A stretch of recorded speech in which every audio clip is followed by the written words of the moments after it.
예수님의 이 탄생에 대한 기록은 이제 마태복음과 이제 누가복음에 이제 상세히 기록이 되어져 있습니다. 그래서 오늘 본문 마태복음 1장에는 이제 예수님의 탄생에 대해서 이제 자세히 기록을 하고 있습니다. 그래서 18절에 그의 어머니 마리아가 이제 요셉과 약혼하고 이제 동거하기 전에 이제 성령으로 잉태되었다라고 되어져 있죠. 이 당시에 이 결혼 예식은 이제 세 가지의 과정을 거쳐야 했습니다. 그래서 첫 번째는 이제 약혼의 과정입니다. 그래서 약혼은 이제 부모들이 정하는 것입니다. 그래서 자녀가 어렸을 때 이제 부모들끼리 먼저 약속을 하는 것이죠. 그래서 이것이 약혼입니다. 그래서 저희 이제 조선 시대랑 이제 비슷한 것이죠. 그런데 이 약혼은 이제 법적인 효력이 없습니다. 왜냐하면 당사자들의 이 허락, 이 협의가 없기 때문이죠. 그 다음 과정은 이제 정혼입니다. 이제 이 정혼부터는 이제 법적인 효력이 있습니다. 이제 당사자들이 조금 이제 커서 이제 서로 이성을 가졌을 때 이제 판단하고 결정하는 것입니다. 그래서 이제 법적인 효력이 있는 것이죠. 그래서 본인의 승낙이 있기 때문에 그것으로 이루어진 약속이기 때문에 이제 법적인 효력이 있고, 그래서 파혼을 하지 못합니다. 그러니까 파혼을 하면 이제 이혼을 하는 것이 되어 버립니다. 그래서 율법에서 어긋나게 되는 것이죠. 그래서 18절에서 약혼하고 그리고 이제 동거하기 전에 이제 이렇게 이 상태인데 두 번째 과정입니다. 그러니까 정혼의 상태를 지금 지나고 있는 것이죠. 그러니까 결혼이 이제 동거하는 것이에요. 그러니까 이제 약혼, 정혼, 결혼 이렇게 있는데 지금 정혼의 상태에 이 두 사람이 지금 있는 것입니다. 그런데 갑자기 이제 마리아가 이렇게 임신을 한 것이죠. 그러니까 이 부분에 대해서는 이제 지금까지도 이제 많은 논란들이 있습니다. 그래서 지난 2000년 동안 이 무신론자들이나 또 뭐 이단들에게 이제 수없이 공격을 받아온 사실 중에 하나이죠. 그래서 어떻게 동정녀의 몸에서 이렇게 사람이 날 수 있느냐 뭐 그런 것입니다. 그러나 많은 과학자들이 이 문제를 삼았지만 아직도 이 부분에 대해서 명확한 근거를 내놓지 못하고 있습니다. 이것이 이제 과학의 한계인 것이죠. 이러한 사실이 이해되지 않고 이제 증명될 수 없는 것은 이 하나님께서 이 예수님의 태어나시는 과정을 초월적으로 일하셨기 때문에 그렇습니다. 그러니까 죄 없는 인간이 이 땅에서 태어나는 것은 유일한 사건이죠. 그러니까 저희는 다 죄인으로 태어나지만 죄 없는 인간이 태어나는 것은 유일합니다. 예수님이 유일한 것이죠. 그러니까 누구도 죄 없이 태어날 수가 없는 것입니다. 그렇다면 이 자체가 무엇이냐면 이제 초월적이라는 것이죠. 이미 인간의 상식과 이 보편 지식을 뛰어넘은 하나님의 이 초월적인 일하심입니다. 하나님이 죄 없는 인간의 몸을 입고 오는 것 자체가 이미 초월이라는 것이죠. 그렇다 보니까 인간의 일반 상식과 이 보편적인 이해와 원리 속에서 절대로 알 수 있는 것이 아닌 것이 됩니다. 그렇다면 성령으로 동정녀에게 잉태된 것 또한 인간의 이성적 판단을 넘어선 이 하나님의 초월적인 그러한 일하심이기 때문에 인간의 지성으로 파악하는 것 자체가 어렵고 또한 어리석은 일이 되는 것입니다. 그래서 우리는 사도신경에서 이제 이 사실을 이제 믿음으로 고백하는 것이죠. 그래서 신앙을 고백할 때 이제 성령으로 잉태하사 동정녀 마리아에게서 나시고라고 우리가 사도신경을 통해서 이제 고백을 합니다. 그런데 우리가 이 사실을 이제 분석할 가치조차 느끼지 못하고 그냥 믿고 이제 고백하는 것은 무엇이냐면 성령께서 우리에게 그 깨달음을 주셨기 때문에 우리가 그렇게 할 수 있는 것이죠. 그래서 성령의 일은 이제 성령으로 가능하다라는 것입니다. 그러니까 오늘 본문에서도 이제 요셉이 등장을 하죠. 그러니까 이 당시의 정혼 상태에서 아직 결혼을 하지 않은 상태에서 여자가 임신을 하는 것은 이제 매우 중한 벌에 처해지게 되어져 있습니다. 그래서 신명기 22장 20절에서 21절에 이제 그에 대한 처벌이 나와 있습니다. 20절입니다. 그 일이 참되어 그 처녀에게 처녀의 표적이 없거든. 21절에 그 처녀를 그의 아버지 집 문에서 끌어내고 그 성읍 사람들이 그를 돌로 쳐 죽일지니, 그러니까 돌로 쳐 죽임을 당해야 되는 것이죠. 그 밑에 9절에도 24절에 너희는 그들을 둘 다 성읍문으로 끌어내고 그들을 돌로 쳐 죽일 것이니, 그러니까 결혼을 앞두고 있는 이 정혼의 상태에 있는 여자가 이제 임신하는 것 그 자체가 이제 율법에 있어서 어긋나는 그러한 행동이라는 것입니다. 그래서 아직 정혼 상태인데 이 예비 신랑과도 가까이에서는 안 되는 것이죠. 그러니까 결혼 때까지 이 두 사람은 이제 각자의 자리에서 정결을 이렇게 잘 지켜야 했습니다. 이러한 시점에 이렇게 임신을 했는데 또 신랑이 거기에 대해서 아무 관련이 없다라고 한다면 사람들에게 이제 그것을 들춰내게 되고 그럼 고발하게 되고 그러면 이 여자는 돌로 쳐 죽임을 이제 당해야 되는 것입니다. 보통 사람이 겪는 고통 중에 하나는 이제 배신감이죠. 그러니까 배신은 가까운 사람에게 주로 당합니다. 그러니까 믿었던 사람에게 당하죠. 그러니까 믿었던 사람에게 배신을 당하면 밤에 잠이 오지 않습니다. 너무 고통스러운 것이죠. 그리고 스스로에게도 실망을 하게 됩니다.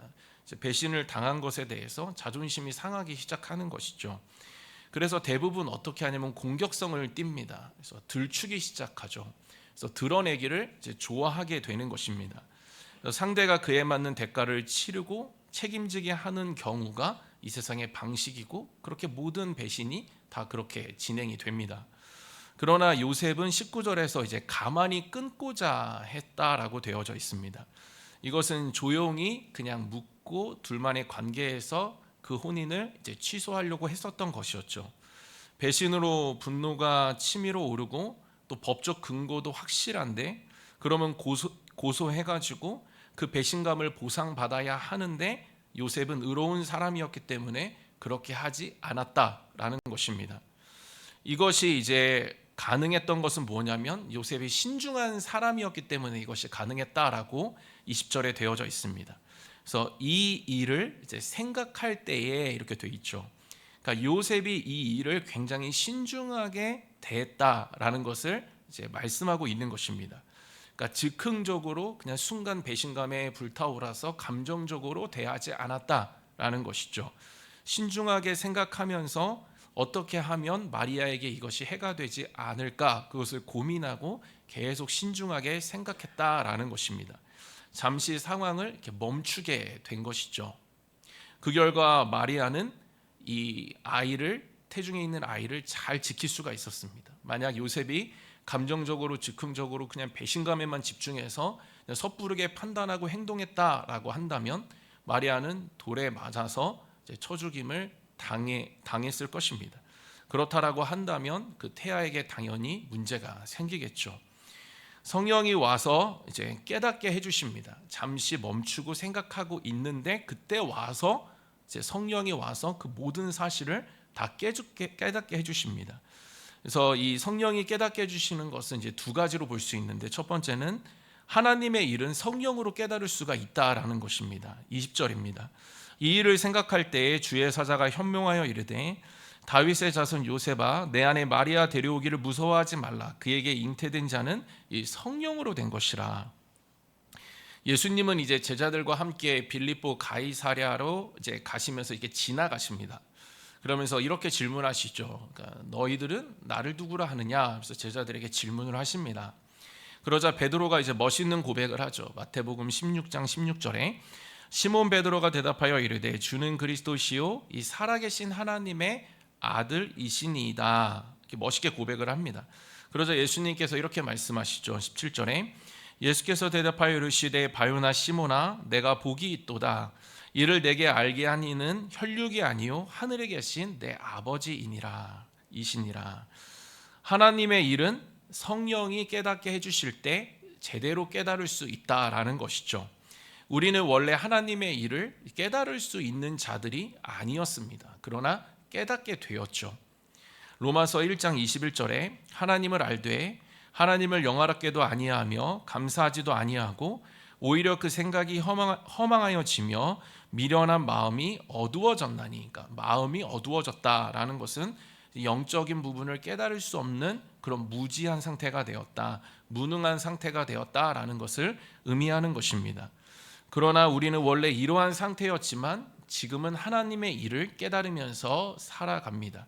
왜냐하면 죄성에 더 이상 우리가 지배를 받지 않고 우리는 성령의 통치를 받으면서 살아가기 때문입니다. 성령께서 우리 가운데 계시기 때문에 성령께서 그리스도를 그냥 단순하게 믿게 하시고 고백하게 하시는 것이죠. 그래서 우리가 이 시간에도 다들 막 늦게까지 놀고 늦잠 자는 이 시간에도 시간을 구별하여서 드리고, 이 가운데 우리가 성령께서 주시는 깨달음 때문에 그리스도의 오심을 이 시간에도 우리가 기념할 수가 있는 것입니다. 베드로가 고백한 것처럼, 그러나 그것이 스스로 어떤 인지 능력에서 온 것이 아니라 하나님께서 깨닫게 해주셨던 것처럼, 우리도 스스로 깨달아서 이 가운데 온 것이 아니라 우리는 스스로 깨달을 수 있는 자격과 권한조차 없고, 그렇기 때문에 성령께서 해주셨고, 그 성령 때문에 우리는 이 가운데 와서 지금 예수님의 오심을 기뻐하고 감격하고 기념하고 있는 것입니다. 또 하나는 무엇이냐면, 즉흥적이고 감정적인 부분을 내려놓고 잠시 그 상황을 멈추고 좀 신중하게 생각하고 잠시 시간을 가지고 있으면 성령께서 그 가운데 참된 깨달음을 주신다라는 것입니다. 요셉은 이 일을 계속해서 생각을 했죠. 그래서 순간 감정대로 하지 않고 잠시 멈추었다라는 것입니다. 그래서 즉흥적으로 그냥 자신의 감정에만 막 몰두해서 그렇게 하지 않았다라는 것이죠. 영적으로 이제 심호흡을 한 것입니다. 의로운 사람이었기 때문에 최대한 하나님의 방법으로 일을 처리하려고 했었던 것이죠. 그때 성령께서 임하셔서 이제 깨닫게 해주십니다. 고난처럼 생각했던 부분이 이제 바로 소망으로 바뀌게 되어지는 순간이죠. 섣부르게 행동했다라고 한다면 이 고난이라고 생각했던 것이 이 소망으로 바뀌는 것을 경험하지 못하고 오히려 내가 섣불리 나섬으로 더 문제가 심각해질 수 있었던 것이었습니다. 우리가 이해되지 않고 무언가 억울하고 못마땅할 때 그 순간 나의 생각을 잠시 내려놓고 좀 더 신중하게 그 하나님의 사람으로서 하나님 입장에서 또 하나님 주신 상황에서 잠시 생각을 멈추고 나의 생각을 멈추고 계속해서 하늘의 생각을 구할 때 시간을 갖게 되어지고, 그 신중함 속에 성령님은 임하셔서 우리에게 진정한 깨달음을 주신다라는 것이죠. 그래서 뭔가 어떠한 일이 일어났을 때 섣부르게 행동하고 싶을 때 잠시 멈춰야 한다라는 것이고, 그 멈춤 속에서 성령은 반드시 우리 가운데 오셔서 하나님의 말씀을 주시고, 내가 고난이라고 생각했고 힘들었고 자존심 상하고 너무나도 무너지는 마음이 있었지만 그것들이 거짓이고 이제는 정말 하나님 주시는 그런 소망과 회복 속에 거할 수 있도록 그렇게 성령께서 도와주시고 회복시켜 주시는 것입니다. 이렇게 요셉의 차분함과 또 성령의 일하심으로 이 마리아는 예수님을 잘 잉태하고 이제 낳게 되죠. 그리고 이 예수님을 누구라고 오늘 본문에 설명하고 있냐면 이제 임마누엘, 하나님 임마누엘이라고 이제 기록을 하고 있습니다. 그래서 23절에 보라 처녀가 잉태하여 아들을 낳을 것이요 그의 이름은 임마누엘이라 하리라 하셨으니 이를 번역한즉 하나님이 우리와 함께 계시다 함이라. 그러니까 여기서 임마누엘의 뜻은 하나님이 우리와 함께 하시다이죠. 그러니까 임마누엘의 하나님은 우리와 함께 하시는 하나님을 말하는 것입니다. 그러니까 함께 하신다라는 것은 이제 예수님이 이 땅 가운데 육신의 옷을 입고 오셔서 인간들과 함께 하신 거죠. 그걸 이야기하는 것이겠죠. 그리고 지금 우리들에게는 이제 우리가 믿음으로 입술로 고백해서 예수 그리스도를 영접해서 예수님과 함께 하는 것, 이제 이것이 임마누엘 하나님입니다. 그리고 더 나아가서 무엇이 있냐면 예수님을 통해서 이제 성부 하나님을 만나게 되는 것이죠. 성부 하나님과의 그 관계, 단절된 관계가 그리스도를 통해서 회복되고 그 휘장이 찢어지고 이제는 담대하게 나아가서 교제할 수 있는 것, 마음껏 만날 수 있는 것, 함께할 수 있는 것이 이제 임마누엘 하나님이십니다. 그렇다면 이 일이 어떻게 가능했는지를 21절에 이렇게 기록합니다. 아들을 낳으리니 이름을 예수라 하라. 이는 그가 자기 백성을 그들의 죄에서 구원할 자이심이라 하니라. 예수님이 이 땅 가운데 오셔서 한 일 때문에 이것이 가능해졌다라는 것이죠. 그러니까 예수님께서 오신 이유가 죄를 짊어지고 해결하고 그래서 믿기만 하면 구원받게 하시기 위해서 오셨다라는 것이죠. 그래서 믿으면 구원받게 되어지는 것입니다.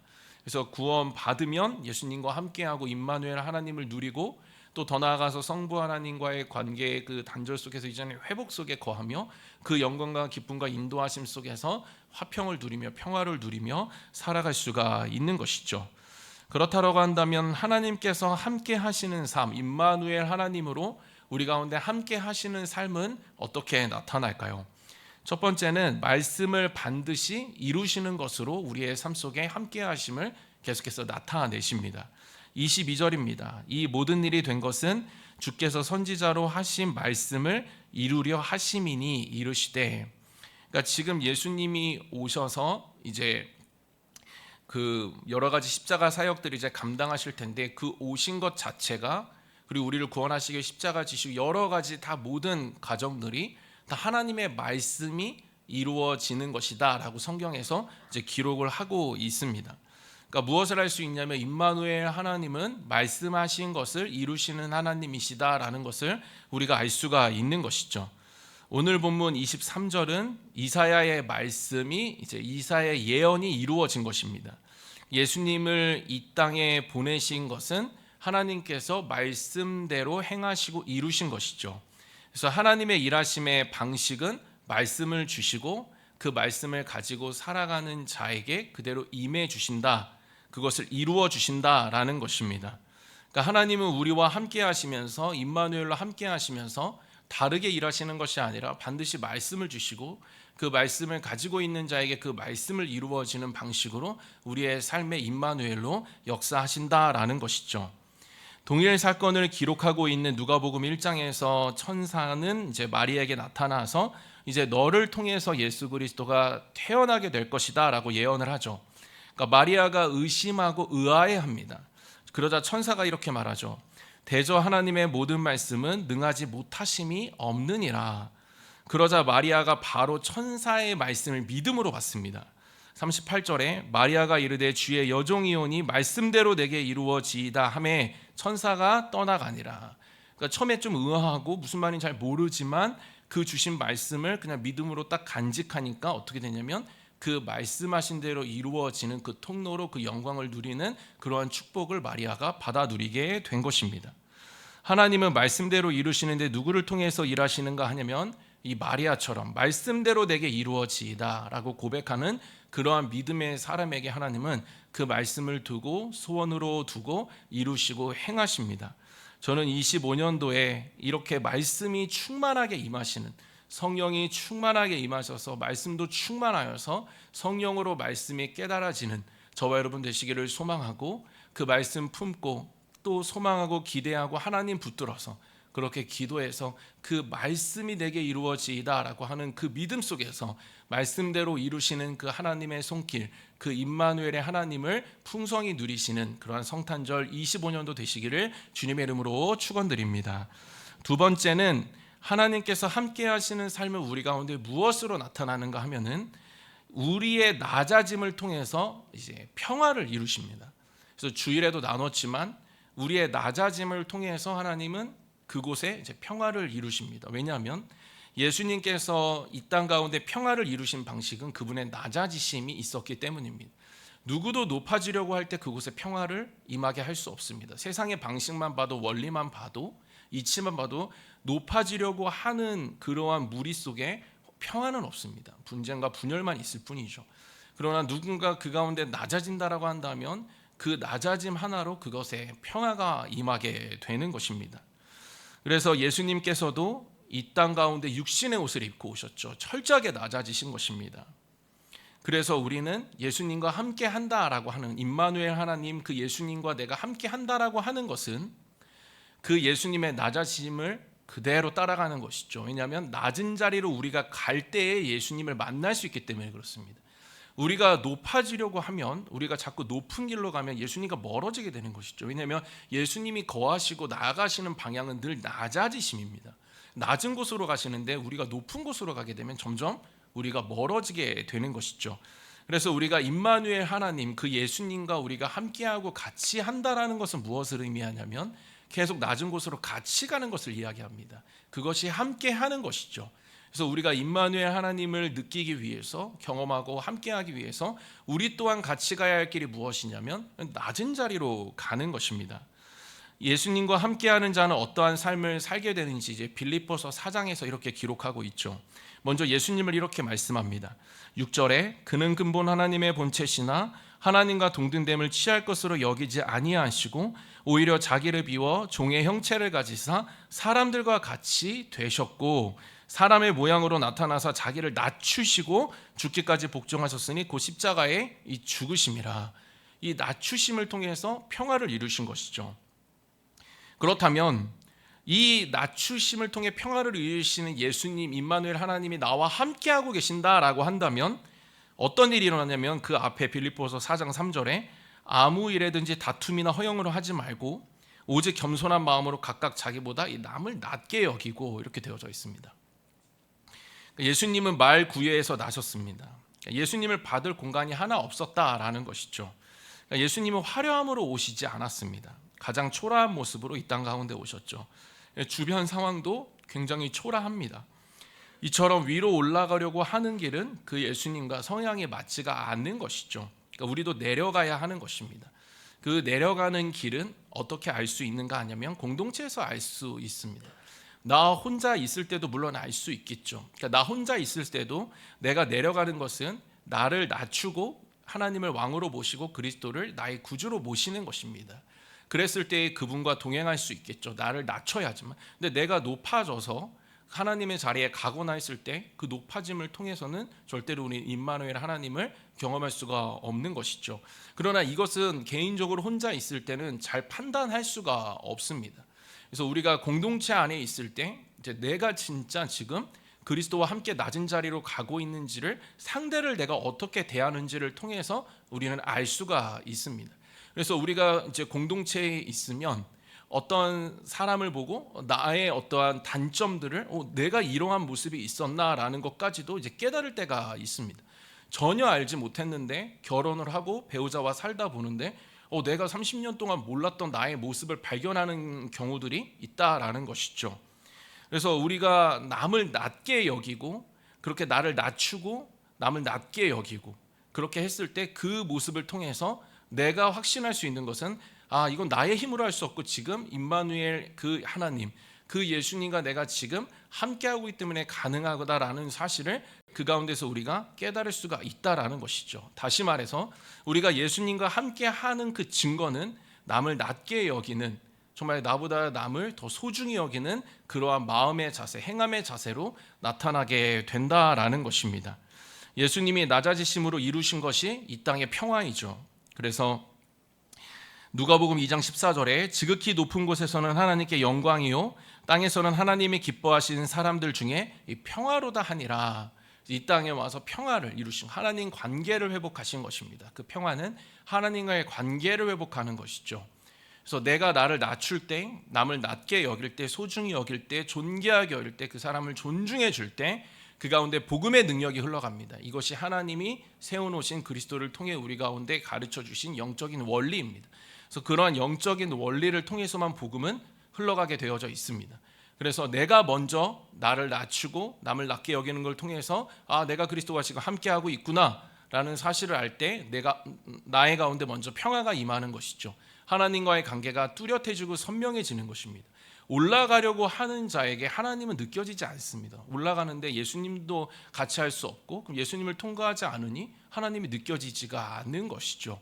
그러나 우리가 철저하게 나를 낮추고 그렇게 남을 낮게 여기고 그 말씀에 따라서 그리스도를 모시고 있다라고 한다면 그 자체 그 안에서 그리스도가 흘러가고 복음의 능력이 되고 그 결과 나도 평화를 누릴 뿐만 아니라 상대도 가정도 일터도 모두 평화를 누리게 하는 귀한 통로, 예수님과 함께하는 임마누엘 하나님과 함께하는 그러한 사람으로 우리가 살아갈 수가 있는 것입니다.